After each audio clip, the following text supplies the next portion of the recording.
Yes, so properties of definite integration पहले जो हमने डिस्कस किए थे सारे फर्स्ट फंडामेंटल थ्योरम जो मैं डिस्कस की थी वहाँ से पीछे बताई थी आपको फंडामेंटल थ्योरम, ये वाली यहाँ से आपने देखा था फंडामेंटल थ्योरम, इसका मैं डिस्कस कर चुका हूँ। अब इसमें जो बेस्ड इसकी जो प्रॉपर्टी डेफिनेट इंटीग्रेशन की वो मैं आपके साथ डिस्कस कर रहा हूँ।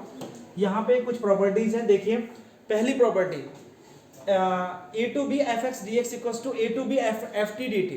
कहने का मतलब यह है कि यदि फंक्शन यहाँ पे आपने चेंज हो रहा है या पे जो फंक्शन को या कि आप उसे एक्स की फॉर्म में है या फिर टी की फॉर्म में रखा, मैं ये कहना चाह रहा हूँ कि आपको इंटीग्रेशन ऑफ एक्स क्यूब का निकालें, एक्स क्यूब डी एक्स निकालें या फिर टी क्यूब डी टी निकालें, क्या कोई फर्क पड़ता है? फिर the integration of this one will be x cube means x four upon four और इसका पड़ेगा टी फोर अपॉन फोर। अभी आपको वैल्यू मान लीजिए कि यहाँ पे लिमिट भी दी गई है ए टू बी का लिमिट दिया है, मान लीजिएगा इसकी लिमिट है 1 to 2, कुछ भी लिख दिया तो इसका ओवरऑल कितना आएगा 1 to 2 आएगा ना। अब सब्स्टिट्यूट करिए अपर लिमिट 1/4 को तो आप कॉमन ले सकते हैं बाहर और 2 को इधर रखिए 2⁴ माइनस 1⁴। अब यदि इसमें भी 1 to 2 होता तो देखो यही आंसर आना है, क्योंकि यहाँ पे 1/4 को तो कॉमन ले लेंगे, मतलब 2⁴ माइनस 1⁴ यही तो आया, या माइनस करना था, माइनस होता है ना, यही तो आएगा। कहने का मतलब ये है कि ये जो आपका यदि टी एक्स एक्स में है या डी एक्स में है उससे वैल्यू पे कोई फर्क नहीं पड़ता, वो सेम ही आता है।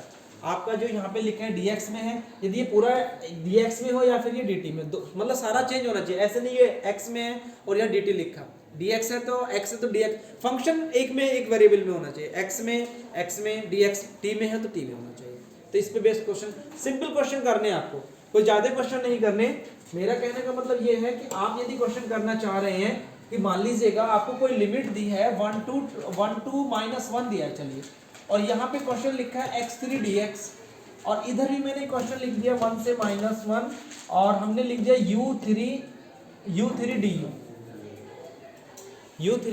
du, कुछ भी लिखना चाहें आप। इसका इंटीग्रेशन लिमिट को छोड़िए, लिमिट को भी भूलिए, आप जैसे करते हैं यूजर मेथड से वैसे करिए। आप इसका इंटीग्रेशन करेंगे x क्यूब का आएगा x4/4, इज इट ओके?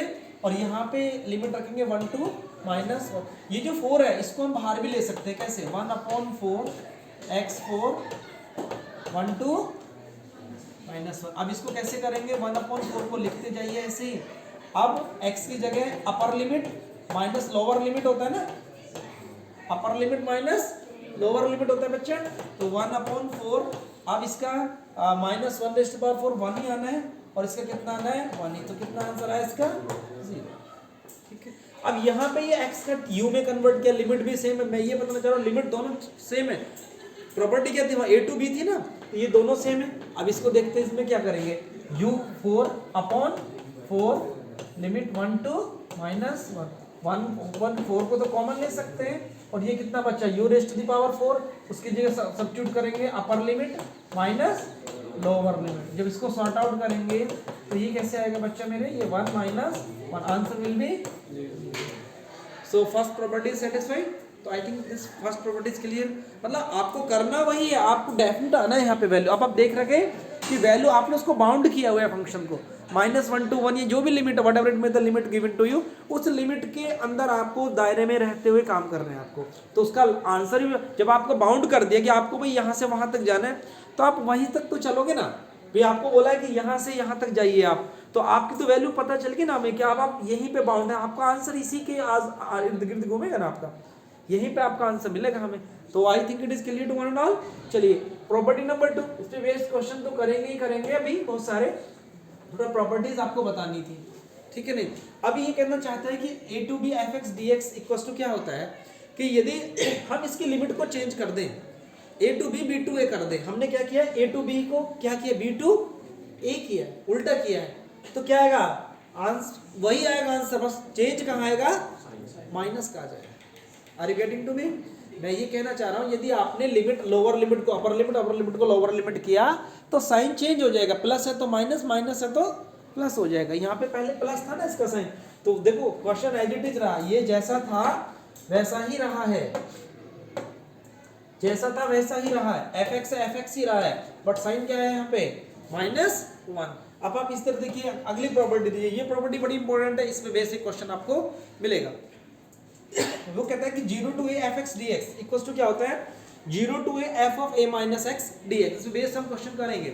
यदि ध्यान रखना इस प्रॉपर्टी में क्या है कि यहाँ पे 0 है, 0 to a है, ना कि a to b नहीं है, 0 to a है हमारे पास, 0 to a है, तो 0 to a तक लिमिट जारी है, f x dx equals to होता है 0 to a f of a minus x, जो अपर लिमिट में से ये मतलब a minus x dx। इसमें बहुत सारे क्वेश्चन हम करेंगे अभी, ठीक है ना, तो थोड़ा इसको एक्सप्लेन कर रहा हूँ। आफ्टर ऑल हम इस बेस जितने भी क्वेश्चन करेंगे।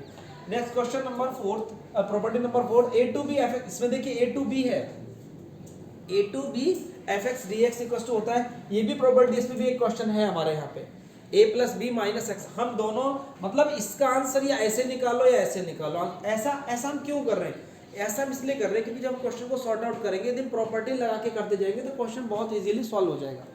जब ये दोनों इसके इक्वली हैं तो फिर हम इससे कर क्यों रहे हैं, ऐसे इसलिए कर रहे हैं कि जब प्रॉपर्टी लगाएंगे तो क्वेश्चन हमारा बहुत सॉल्व आसानी से सॉर्ट आउट हो जाए, क्योंकि प्रॉपर्टी एक स्टेप आगे चलेगा उसमें। तो ये होता है a plus b minus x d x, इस पे यहाँ पे बेस क्वेश्चन एक यहाँ पे भी आएगा। तो ये वाली प्रॉपर्टी हमारी, ये दोनों पे बेस कोई खास ज़्यादा क्वेश्चन आता नहीं है, एड्रेस स्टूडेंट में तो कोई ऐसा कुछ है नहीं। थोड़ा सा इस पे ये प्रॉपर्टी इंपॉर्टेंट है और ये प्रॉपर्टी भी इतनी इंपॉर्टेंट नहीं है जितनी आगे की प्रॉपर्टी है, ये इतनी इंपॉर्टेंट प्रॉपर्टी नहीं है। अब जो प्रॉपर्टी आने वाली है वो प्रॉपर्टी देखिए आप, प्रॉपर्टी नंबर 5 और 6, ये दोनों प्रॉपर्टी पे बेस्ड यहाँ से एक क्वेश्चन आपको मिलना है, यही सबसे ज्यादा इंपॉर्टेंट प्रॉपर्टी है हमारी, ठीक है ना, इन्हीं प्रॉपर्टी पे बेस्ड क्वेश्चन हमको मिलता है और मिलेगा भी। और सबसे ज्यादा इंपॉर्टेंट ये प्रॉपर्टी, यहाँ से 1 नंबर का क्वेश्चन डायरेक्ट भी पूछता है आपसे, पहले इसको समझ लीजिए, उसके बाद में ऊपर वाली को बताता हूँ। 6 में कहता है कि -a to a f x dx, तो ध्यान रखिए माइंड में अपना होना चाहिए कि -a to a है, मतलब जो सेम है यहाँ पे जैसे -2 है तो ऊपर वही 2 होना चाहिए, a to b नहीं कह रहे आपके, -a to a है। Are you getting to me? -a to, यानी कि वो आपसे ऐसे भी कह सकता है जैसे -3 to 3, सेम लिमिट है। तो f x d x equal to ये, इसकी वैल्यू 2 आएंगी, डायरेक्ट भी पूछेगा आपसे क्वेश्चन, ठीक है नहीं? नमस्कार जी, ठीक है, तो इससे आंसर भी पूछेगा, ठीक है ना।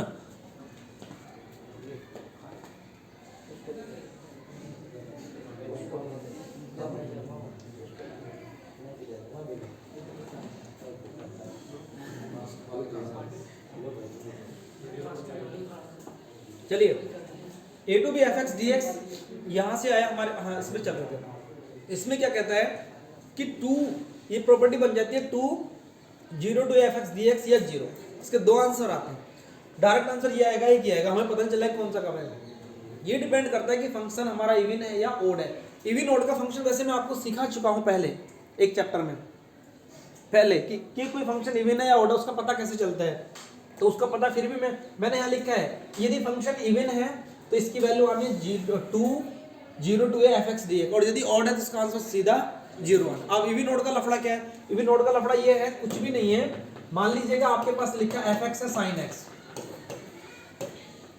एफ एक्स साइन एक्स है, तो इसमें और एक है, 2 फंक्शन है, f x equal to cos x, 2 function है हमारे पास। आप x की जगह -x सब्स्टिट्यूट करें, x के प्लेस पे -x सब्स्टिट्यूट करें दोनों में, देखिए, और इस वाले में देखिए, दोनों के आंसर क्या आते हैं। इसका आंसर देखिए, दैट इज -sin x, और इसका आंसर क्या आता है, इसके माइनस सब्स्टिट्यूशन के बावजूद भी इसकी वैल्यू सेम रही, माइनस सब्स्टिट्यूट किया उसके बाद भी वैल्यू उसने सेम ही दी है, तो ये this is known as even function. Are you getting to me? यदि सब्स्टिट्यूशन के बाद भी, माइनस सब्स्टिट्यूशन करने के बाद भी वैल्यू वही आ रही है तो उसको कहते हैं हम इवन फंक्शन। यदि माइनस सब्स्टिट्यूट करने के बाद में फंक्शन की वैल्यू -f(x) हो जा रही है तो उसको that is known as odd function. Are you getting to me? Function ही रहा f(x), देखो फंक्शन नहीं बदला, sin x को क्या कह सकते हैं हम, ये f(x) था ना, f(x) ही रहा, बट क्या गया, -f(x) आ गया, यानी कि अब f(x) क्या हो गया, रखते के साथ -f(x) आ गया। जैसे ही माइनस रखा तो f(x) की वैल्यू क्या आ गई, -f(x) आ गई। माइनस आई तो कैसा फंक्शन हुआ, ओड हुआ ना, और यदि सेम रही तो उसका आया इवन फंक्शन। इस पे बेस्ड क्वेश्चन पूछता है। यदि ये ऑब्जेक्टिव टाइप का क्वेश्चन होता तो यहाँ से 100% क्वेश्चन पूछता है। ये वाला क्वेश्चन पूछ लेता है आपसे 0 to, अच्छा ये दे लेता है ऐसे, चलिए -7 to 7 ऐसे दे लेता है, -7 to 7, और ये दे लेता है sin raise to the power 3x dx, कुछ भी दे देता है। इसका आंसर निकालिए, -7 to 7, -3 to 3, 4 to 4, कुछ भी कह के दे देगा। तब आप सोचिए ना, अब आप इस प्रॉपर्टी के पास जाएंगे, यहाँ पे जो आपको प्रॉपर्टी बताई है, देखिए -a to a है ना, वही बात बन रही है fx dx। तो आप सीधा से पहले तो प्रॉपर्टी देखेंगे ना, -a to a है, 0 to a है, या वैसे कुछ सोचेंगे तो -a to a है ना। अरे -a to a तो सर ने दो प्रॉपर्टी बताई, एक तो ये बताइए -a to a, एक पीछे बताई है -a to a। इससे वाली जो पहली प्रॉपर्टी है, हाँ एक ही प्रॉपर्टी, सॉरी आपको वो तो उसमें सीधी बताइए, -a to a वाली अभी एक ही सिंपल है। यहाँ से हमने क्योंकि 0 to a या ये वाले डिस्कस किए, तो इसमें हम डिस्कस कर रहे थे ये वाली, ये -a to a fx dx में। यहाँ पे देखिए आपको, क्योंकि इसका आंसर 0 अब आप सोचिए, क्योंकि फंक्शन यदि हमारा ऑड आएगा तो हमें केवल सब्स्टिट्यूट करके देखनी है, क्योंकि -a to a जा रहा है, तो यही हमें ध्यान में रखना कि लिमिट कहाँ से कहाँ तक जा रही है। फिर इनमें से कोई सी वैल्यू होगी, फिर उसके बाद हम इवन ऑड के बारे में सोचेंगे। तो जब क्वेश्चन है हमारा सीधा, तो इसमें तो सीधा सा देखिए ना, sin x की वैल्यू रख के देखिए, sin x में कुछ भी रखेंगे, x की जगह केवल फंक्शन के बारे में सोचिए, फंक्शन के बारे में सोचिए, fx की वैल्यू कितनी आनी है। चलो इसको और थोड़ा सा, इसको मैं और सिंपल कर देता हूँ, आप समझिए, sin x dx लिया, तो आप fx को, आप केवल fx को सोचेंगे। fx क्या है हमारे पास, sin x, f of minus x कितना हो जाएगा, sin ऑफ माइनस x कितना आया, माइनस sin x। तो ये ऑड फंक्शन बन गया ना, फंक्शन हमारा ऑड बना ना, क्योंकि मैंने ऑड रखा था, ऑड के ऊपर मैंने 3 पावर लगाई थी ना, मैंने 3 पावर लगी, क्योंकि इसकी भी यदि तो 3 भी करता तो फिर भी वो माइनस आनी थी। ठीक है, are you getting to me? इसको प्लस भी करके, मतलब फंक्शन की पावर सोचनी है आपको। फंक्शन है क्या, फंक्शन को इसको देखना है, फंक्शन क्या है। उसमें पूरा इसको 4 भी रख के कह सकता था, 5 भी रख के कह सकता था। तो आपको सोचना है कि कॉस है या साइन है, तो साइन को देखते के साथ ही पता चल जाता है हमें। तो यहाँ पे वैल्यू रखेंगे तो उससे पता चल गया। तो इसका आंसर कितना आना था, 0 आना था ना। इज इट क्लियर, समझ में आया सबको? तो यहाँ से ये प्रॉपर्टी पे बेस क्वेश्चन जरूर बनेगा, बहुत इंपॉर्टेंट प्रॉपर्टी है। अच्छा यदि इवन आ गया तो ये बनेगा, 2 बाहर आ जाएगा। अब ये लिमिट की प्रॉपर्टी कहाँ जाएगी, -a क्या है, 0 to a, ये प्रॉपर्टी हमारी आ जाएगी। Is it clear?